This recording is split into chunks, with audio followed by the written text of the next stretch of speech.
بسم الله الرحمن الرحیم. زه ډاکټر امیر محمد اسسټنټ پروفیسر پیډیاټریک یونټ خبرې کوم الارش نه.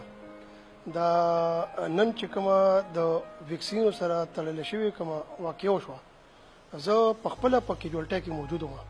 ډېر زیات ماشومان یې راوړي دي او د مختلفو ځایونو نه راوړي دي، خو د الله پاک دا ډېر لوی شکر دی چې زیاتره ماشومان چې کوم هغه کې داسې څه خاص سمټمز نه. موږ وکتل دوه درې څلور ماشومان پکې ما وکتل، تقریبا په 60-70 ماشومانو کې چې یو له پکې الټۍ وي، هغه بل ماشوم چې دی هغه پکې وي چې زما په معده درد دی.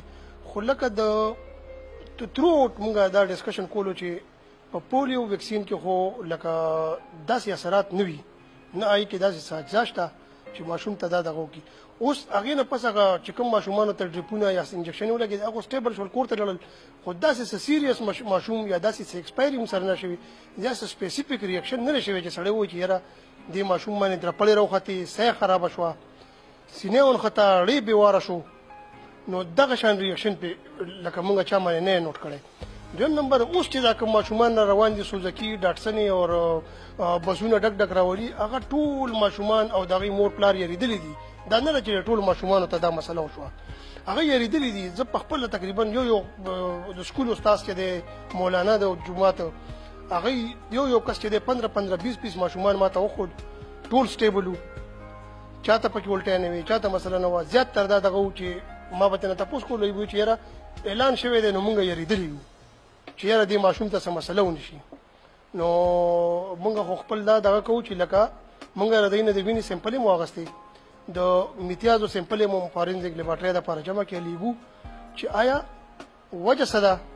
ځکه چې ویکسین سره تړلې داسې خبرې خو نه مخکې نوټ شوي دي او نه موږ اوس کتلي دي، نه په کتاب کې ویلي دي چې وجه څه وشوه چې دومره ماس مقدار کې ماشومان چې دي هغه په یو ځای رالل او ټول یو شیز کمپلین کوي چې ویکسین یې څکلی دی، ویکسین یې څکلی دی. او زیاتره موږ سره سیریس ماشوم دلته کې الارش ته چې ما کوم ځای کې ډیوټي وکړه په ټراما روم کې، هلته کې سیریس ماشومان نه دي، ټول په خپلو خپو راځي، لاسونه یې نیسلي وي، کم کوس پکې داسې وي چې ګرمي ده که الټۍ کړي وي، نو هغې سره زیاتره هغه ته ډیهایډریشن شوی، لږ ډېر شوی ورته، هغې له مونږ ډریپونه ولګول.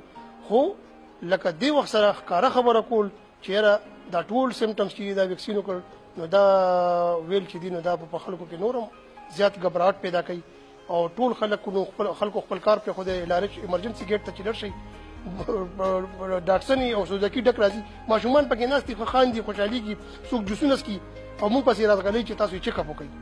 نو داسې زما خپل دا خیال دی چې کوم ماشومان سټیبل دي، څه مسله ورته نشته، نو هغوی لکه دونه د ایمرجنسي او د ګبراهټ څه ضرورت نشته.